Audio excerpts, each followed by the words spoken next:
नमस्कार दोस्तों, SBI security के साप्ताहिक पॉडकास्ट में आपका हार्दिक स्वागत है। आज हम बात करेंगे इस पूरे सप्ताह में ऐसे कौन कौन से इवेंट्स है, ऐसी कौन कौन सी कंपनियां थी जो फोकस में रही हैं और अगले सप्ताह के लिए क्या स्थिति बन रही है। तो दोस्तों, मार्केट के लिहाज से सप्ताह थोड़ा सा फीका रहा। उसके पहले का जो सप्ताह तो काफ़ी बढ़िया रहा था। मार्केट के लिहाज से हमने स्ट्रांग रैली देखी अक्रॉस दी बोर्ड, जबकि ये सप्ताह जो है थोड़ा सा म्यूटेड हमने क्लोजिंग देखी, जहाँ पे निफ्टी और सेंसेक्स की बात है तो दोनों ही इंडाइसेस लगभग 0.2% ऊपर बंद हुए हैं, जबकि ब्रॉडर मार्केट वहाँ से मिक्स क्लोजिंग देखने को मिली है, जहाँ पे मिड कैप इंडेक्स में 0.2% की गिरावट देखी गई है। वहीं पर स्मॉल कैप इंडेक्स लगभग 1.5% जो है ऊपर बंद हुआ है। इस वीक में दोस्तों ग्लोबल क्यूज भी थोड़ा सा जो है फीका ही था। यूएस के बाज़ार भी केवल 4 दिन के लिए ही खुले थे, तो ज़्यादातर जो क्यूज़ आए वो डोमेस्टिक ही आए। खासकर सरकार ने जो डिसीजन लिया अभी मिनिमम सपोर्ट प्राइस बढ़ाने का, मानसून का प्रोग्रेस है, और हमें देख रहे हैं कि बहुत सारी कंपनियों में बल्क और ब्लॉक डील्स हो रहे हैं। तो ये कुछ डेवलपमेंट, डोमेस्टिक डेवलपमेंट थे जो इस सप्ताह में जो है वो छाए रहे। और यूएस की बात करें तो यूएस का बाजार हालांकि जो है ऊपर की तरफ बंद हुआ है, लेकिन वहाँ भी मार्केट ये उम्मीद कर रहा है या मार्केट अपने आप से पूछ रहा है कि रेट कट की उम्मीद वो कब से कर सकते हैं। उसके अलावा एक जो पॉजिटिव चीज़ें जो निकल के आई इस सप्ताह में, वो था एक्सेंचर का जो थर्ड क्वार्टर का रिजल्ट था, जो कि कल के दिन आया था। वहाँ पे जो रेवेन्यू है उनके गाइडेंस से थोड़ा सा बेहतर आया है, और 2024 के लिए जो इनका सितंबर एंडिंग ईयर है, वहाँ पे कंपनी ये कह रही है कि थोड़ा सा जो रेवेन्यू गाइडेंस है उन्होंने पिछली बार जो उन्होंने गाइडेंस दिया था, थोड़ा उन्होंने इसको बढ़ाया हुआ है। तो इसका एक पॉजिटिव रब अप इफेक्ट हमने देखा हमारे आईटी कंपनीज के ऊपर भी, और इसीलिए मैं ये कहूँगा कि सप्ताह में बैंकिंग इंडेक्स के बाद में जो सबसे बड़ा जो गेन हमने देखा वो था हमारे आईटी सेक्टर के अंदर। तो ओवरऑल दोस्तों यही कुछ ऐसे डेवलपमेंट है जो कि बाजार के फोकस में रहे हैं इस सप्ताह में। अगर मैं बात करूँ सेक्टोरल परफॉर्मेंसेस की, तो यहाँ पे जैसे मैंने बताया आपको कि बैंकिंग और आईटी दो ऐसे इंडाइसेस जिन्होंने एक पॉजिटिव के साथ में बंद होते हमने देखा है, जहाँ पे बैंकिंग इंडेक्स में लगभग 3% की बढ़त देखी गई, वहीं पे आईटी इंडेक्स में लगभग 2% की बढ़त हमने देखी है सप्ताह में। जबकि गिरने वाले जो इंडाइसेस थे वो हैं बीएसई ऑटो, जहाँ पे गिरावट लगभग 0.3%, बीएसई ऑयल लगभग 2.5%, बीएसई कैपिटल गुड्स लगभग 2%, बीएसई एफएमसीजी लगभग 1.9%, बीएसई हेल्थ केयर लगभग 1.5%, बीएसई पीएसयू कंपनियाँ लगभग 1.2%, बीएसई कंज्यूमर ड्यूरेबल लगभग 1.2%। तो ये ऐसे कुछ इंडाइसेस थे जो कि नेगेटिव जोन में बंद हुए हैं।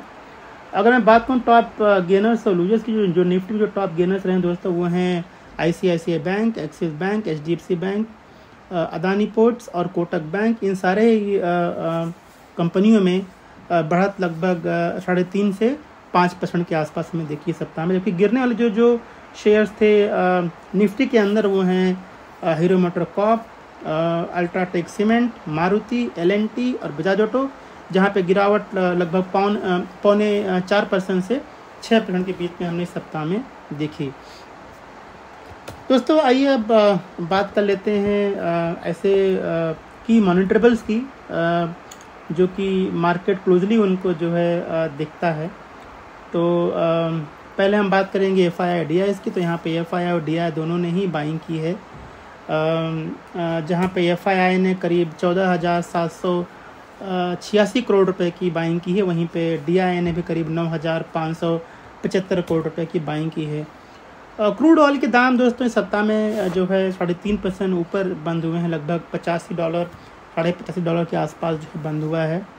जबकि यूएस का 10 ईयर बॉन्ड यील्ड 4.2% के आसपास जो है बंद हुआ। तो यहाँ पे ज़्यादा कुछ मूवमेंट देखने को नहीं मिला है।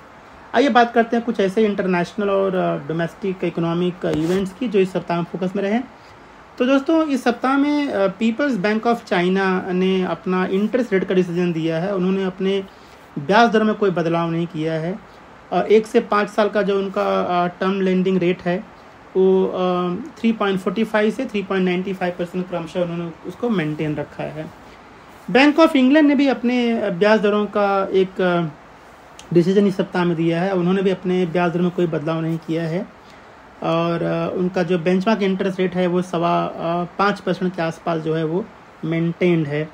यहाँ पे मार्केट उम्मीद कर रहा था कि शायद बैंक ऑफ इंग्लैंड ब्याज दरों में बदलाव करेगी, क्योंकि अभी कुछ दिनों पहले ही हमने देखा कि यूरोपियन सेंट्रल बैंक ने अपने ब्याज दरों में जो है कटौती की थी। तो कहीं ना कहीं मार्केट को उम्मीद थी, लेकिन यहाँ पे जो है ब्याज दरें जो है वो बरकरार रखी गई हैं।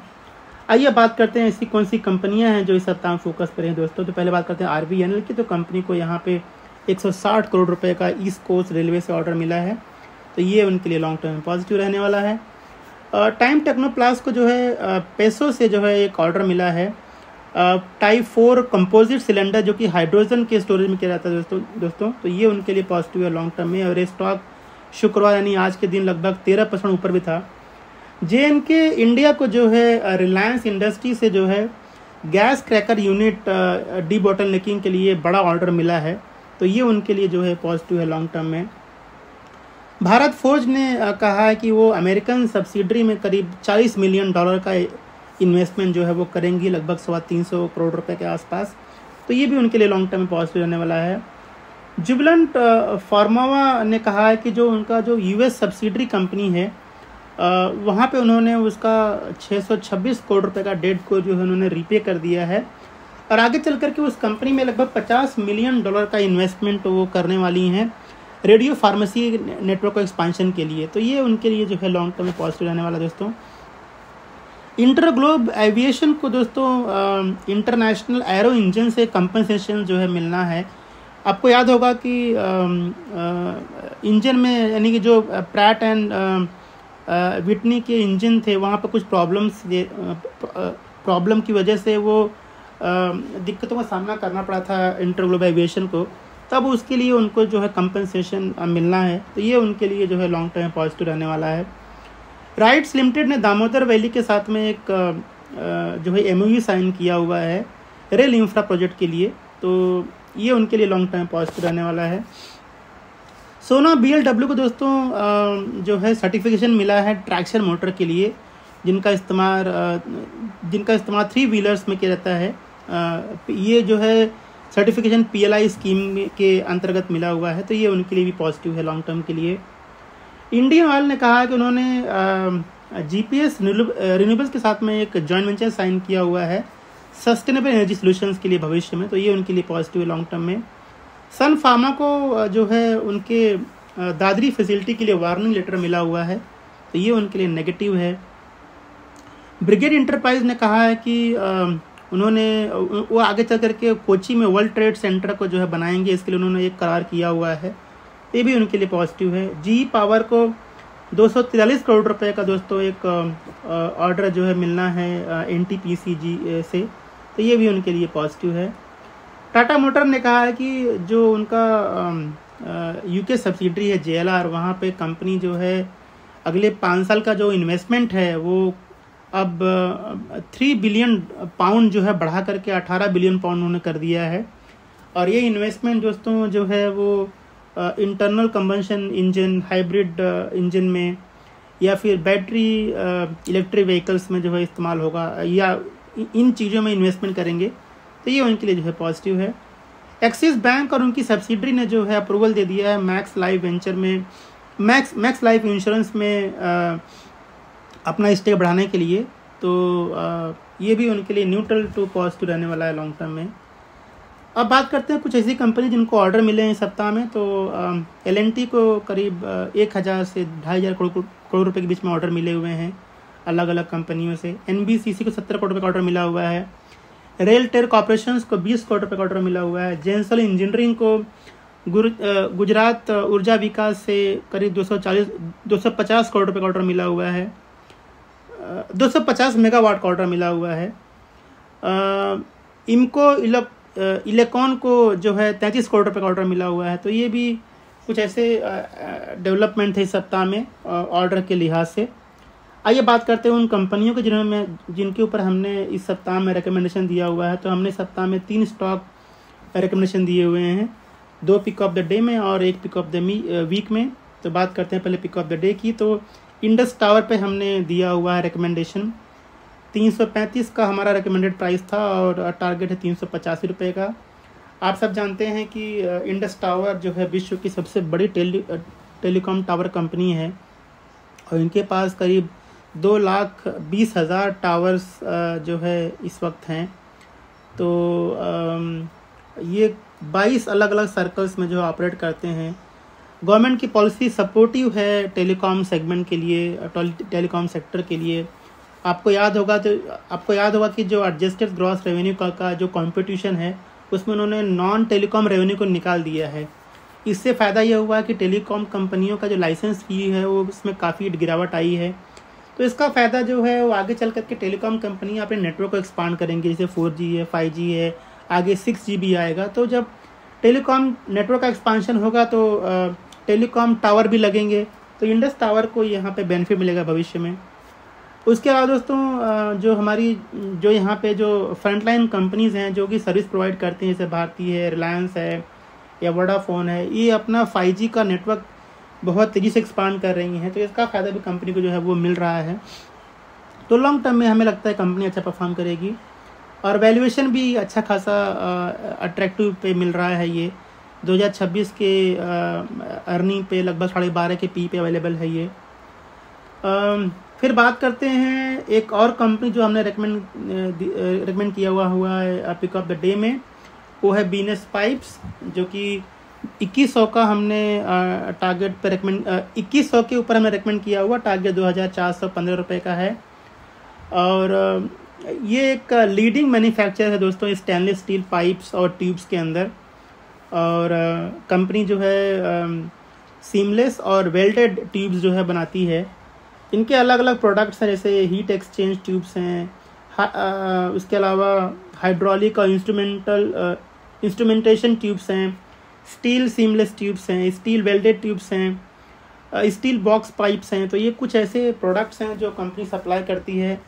बात करते हैं ग्रोथ ड्राइवर की, तो कंपनी कह रही है कि 2025-26 के लिए 25% का वॉल्यूम ग्रोथ जो है वह उम्मीद कर सकते हैं, क्योंकि ये railway, oil and gas, food processing industry, इनमें काफ़ी अच्छा ट्रैक्शन देखने को मिल रहा है। उसके अलावा कंपनी एक नया प्लांट भी जो है वो खोल रही है और यहाँ पे करीब 115 करोड़ रुपए का इन्वेस्टमेंट जो है करेगी, जो कि मार्च 2025 तक जो है ऑपरेशन हो जाएगा ये प्रोजेक्ट। तो इसका फ़ायदा भी कंपनी को भविष्य में मिलेगा। बात करते हैं वैल्यूएशन की, तो 2025 के और 2026 की EV EBITDA पे ये कंपनी क्रमशः जो है 22 और 16 के आसपास ट्रेड हो रही है। तो हमें लगता है कंपनी अच्छा परफॉर्म करेगी भविष्य में।